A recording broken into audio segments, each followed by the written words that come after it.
So today in this feature, we're going to talk about the movie called Creature from the Black Lagoon. We're going to talk about the facts, some interesting things that I noted on my research about the film, and then we'll talk about the pinball from Bally, released in 1992.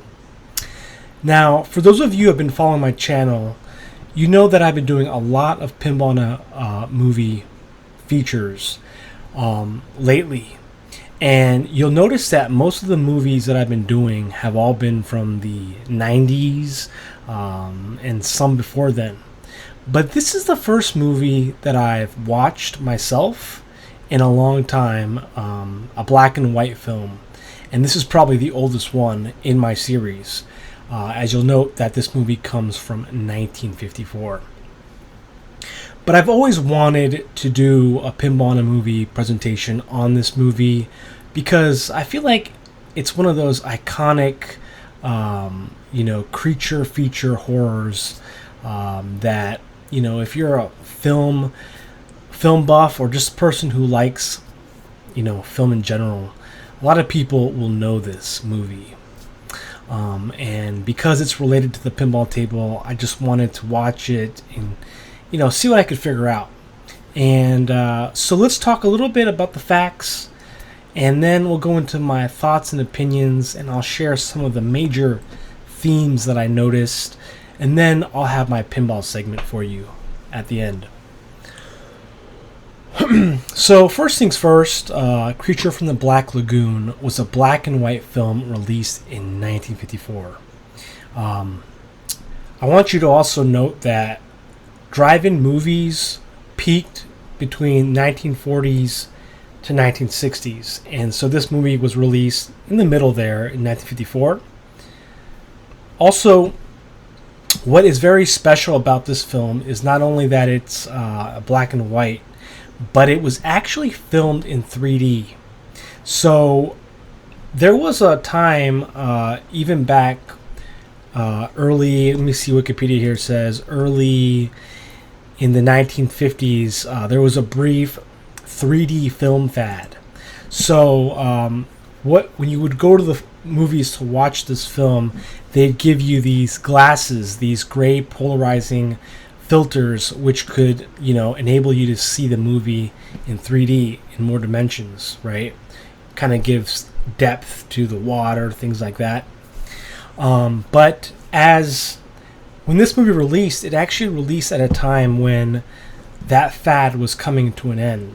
So there were still some theaters that were showing this film in 3D, and there were other smaller theaters showing this film what they call flat or in 2D. And another interesting thing I noticed, which I understand now from the artwork on the pinball table, is that in 1975 they re-released this movie in theaters in anaglyph 3D format. And so they would give the audience these red and blue glasses that would help them view the movie in that form. And so I'm not really familiar with anaglyph 3D, but it says here it's a stereoscopic 3D effect achieved by means of encoding each eye's image using filters of different chromatically opposite colors, typically red and cyan. So it kind of looks like another version of 3D, but like a colored version, which I think is pretty cool. Excuse me. And so when you're looking at the pinball table, you're going to notice those things. There's artwork. You'll see 3D sunglasses on Bally's Creature from the Black Lagoon, and now I understand where that comes from. And so now let's talk a little bit. Now that we've got kind of the that tidbit out the way, let's talk about the other facts. So it was directed by a man named Jack Arnold. I am not really too familiar with too many of these old films. Me being born in 1988, I'm kind of surprised that I'm familiar with anything before that time, really. I'm mostly familiar with 90s movies, that's when I grew up. But it's really nice to watch movies from other eras, different types of film, silent film even, black and white like you can see here. Starring, it had a lot of stars, but I only mentioned two because I don't know if there's going to be a lot of people too familiar with these stars from this era. But I wanted to mention Richard Carlson and Julia Adams. They were the two main actors in this film. Julia Adams, very gorgeous actress, and I googled her and just to see her history, and she lived to be 92 years old. She passed away in 2019, so not that long ago, and she lived a very long life. Very iconic. She has that Hollywood look, very beautiful, and really great to see her in this film. Filming locations: Universal City, California, for some of the on-water scenes, and some of the underwater scenes were recorded and filmed in Wakulla Springs, Florida. This is called a creature feature, part of the Universal Monster series, where you have monsters like the Mummy, Frankenstein, the Wolfman, pretty much all these monsters that were in Monster Bash. So that's pretty much the gist of this movie. Black and white, filmed in 3D. A lot of people saw it in drive-ins.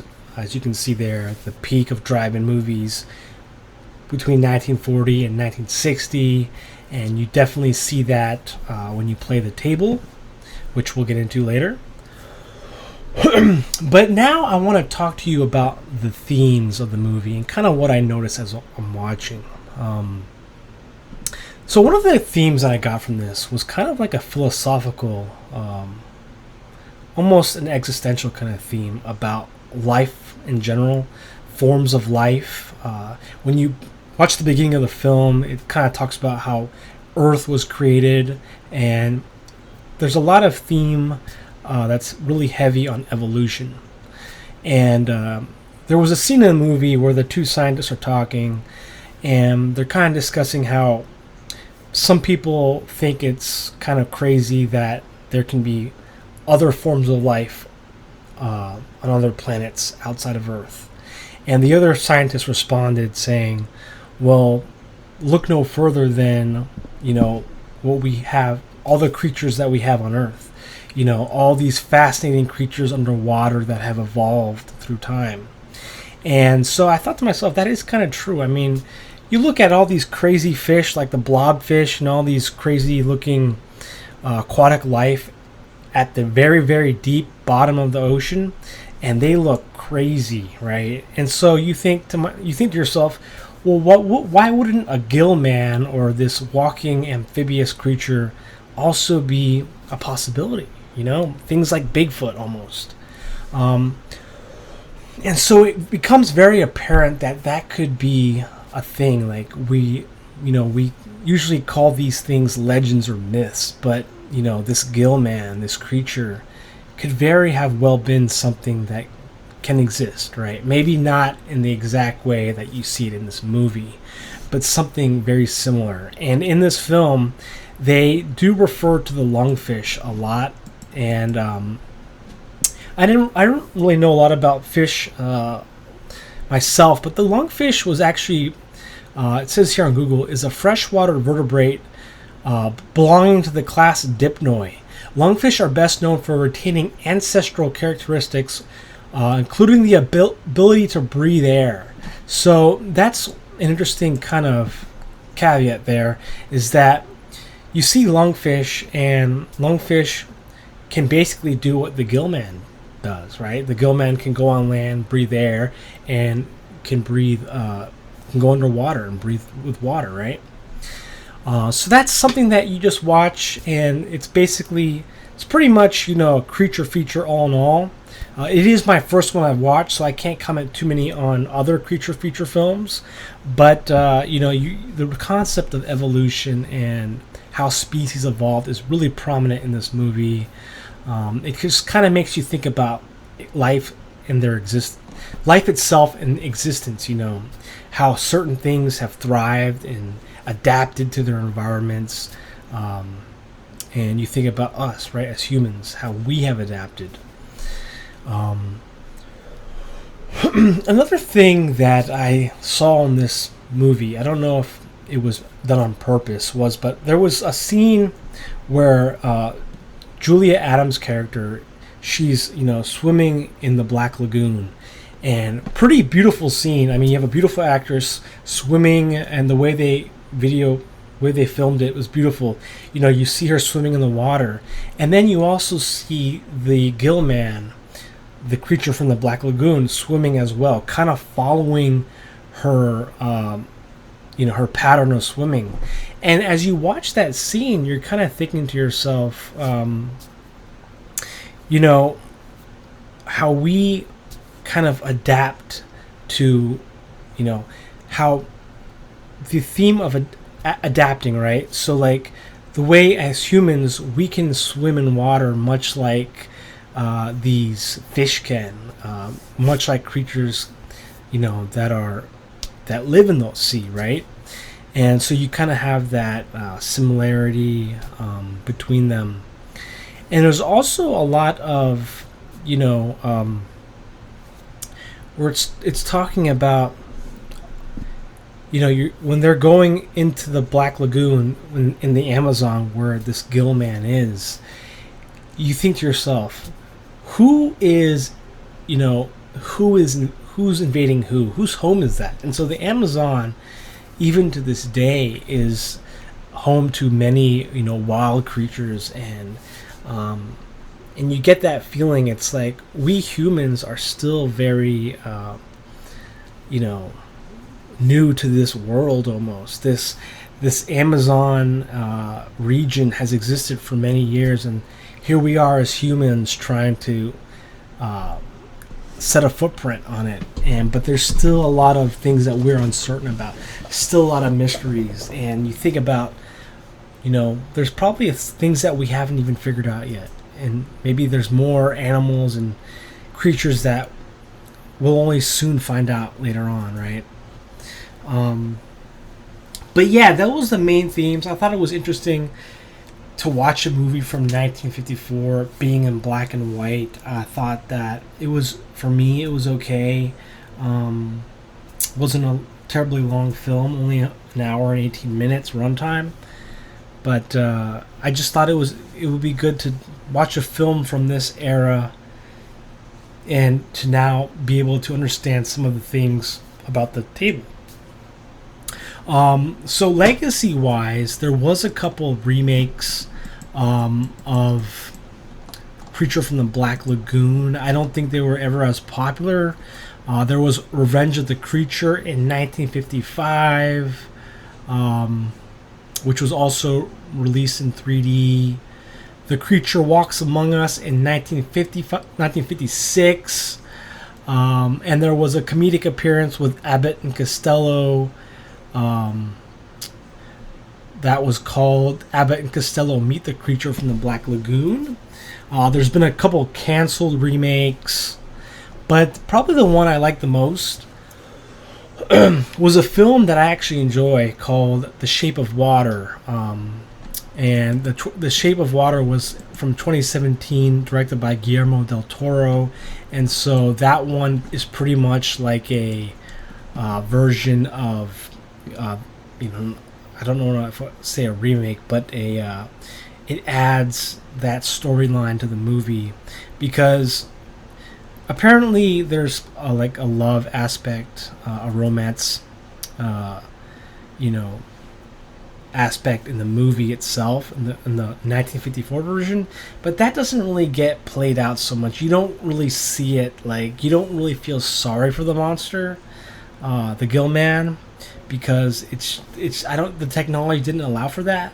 But I think in The Shape of Water from 2017, you really do get that. So if you enjoyed this movie, definitely check out The Shape of Water, because that I think it does great justice to the story of the Creature from the Black Lagoon. But I did want to mention that love aspect throughout the film. Wasn't that, I don't think it was as strong as it could have been, but it is there. So now let me talk to you about the pinball machine from Bally. It was released in 1992, and one of the coolest features on it is the holographic spot in the middle of the table, which is supposed to look like a 3D outline of the Gillman. So it's kind of like a way to pay respect or homage to the 3D aspect of the original release of the film, which I think is pretty cool. The Gillman himself looks pretty funny. I mean, if you look at pictures on Google, let me just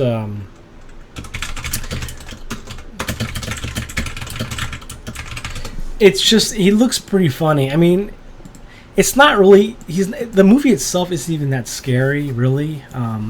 Maybe back then, but it's really kind of like funny, like just the way he looks. But yeah, the table from Bally, I've always played it and I never knew exactly where it came from.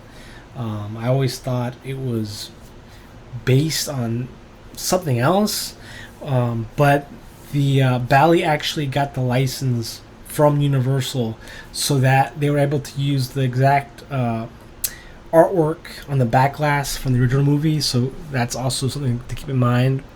And so follow me along. We'll be playing the table from Pinball Effects, and we'll continue to the pinball portion. We're just going to be playing a game, a classic arcade simulation of the table. Let's see what we can do. Maybe we can beat our previous high score. Oh, I missed the skill shot. I think the skill shot is hitting one of those lit rollovers. There's the drive-in kind of aspect to this table's theme. Okay, there's the cool thing. There's the 3D hologram in the middle. That was awesome.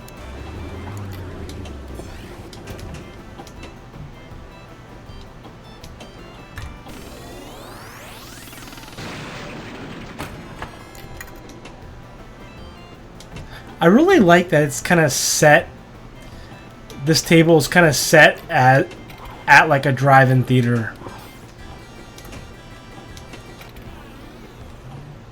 Just adds to it, you know. It's almost like a period piece.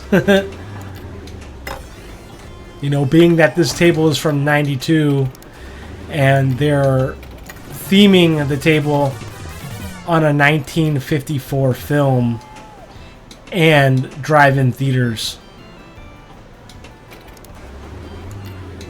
So really cool.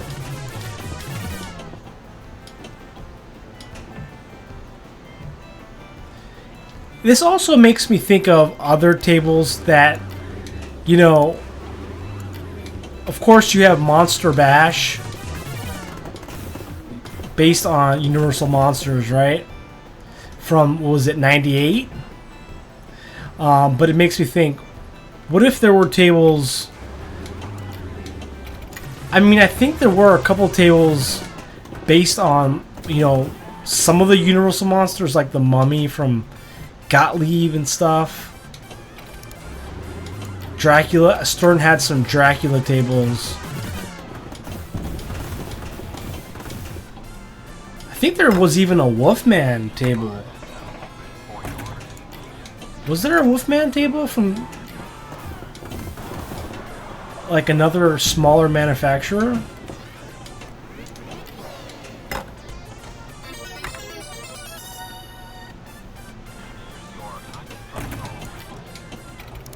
Give me that hot pretzel.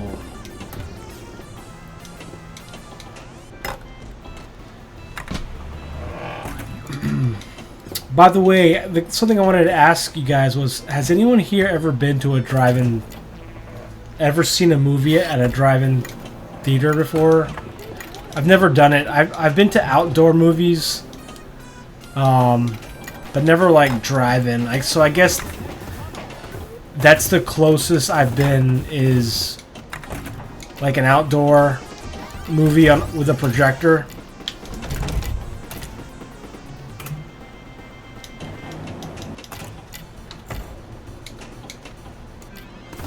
I think I got the skill shot.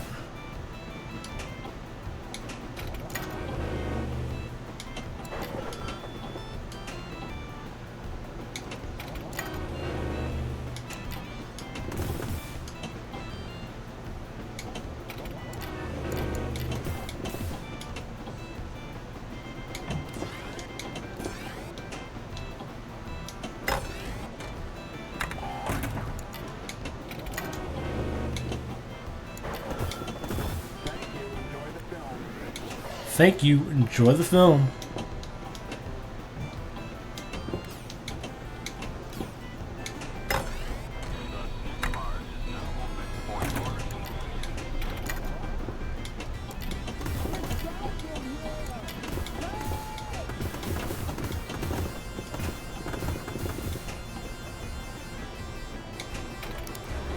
It's dark in here.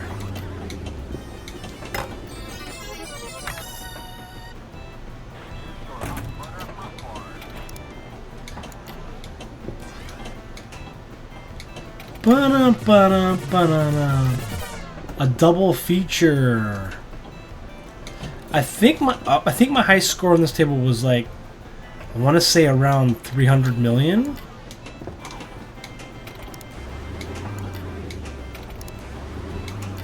Could have been more.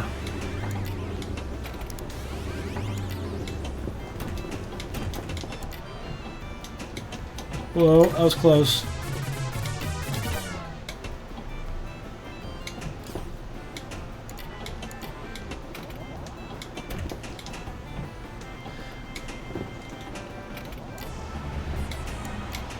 Lane change up there.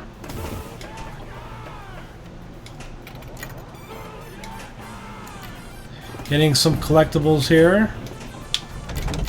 Oh man. Okay, we got an extra ball at 200 million. Try to get that.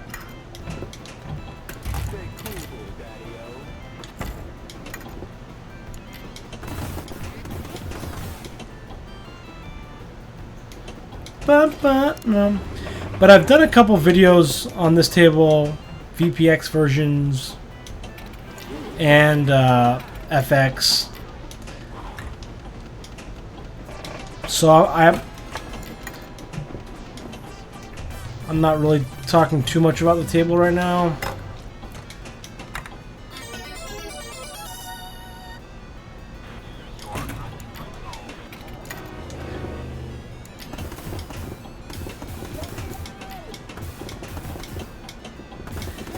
But now that I play this table, it would be cool if there were some like DMD animations based on the 1954 film.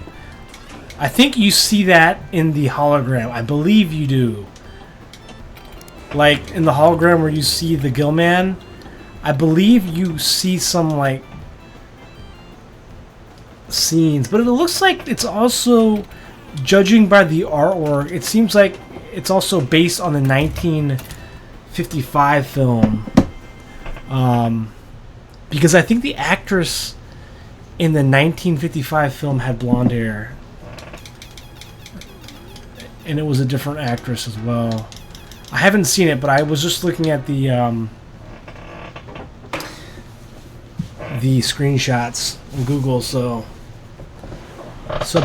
probably based on both the films.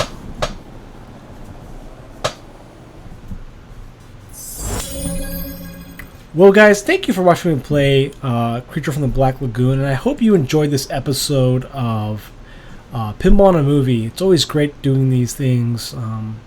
There's quite a few tables, as you know, of pinball tables based on movies or loosely based on them. So yeah, until next time, I'll catch you guys later. Let me know what you think about the movie or the table.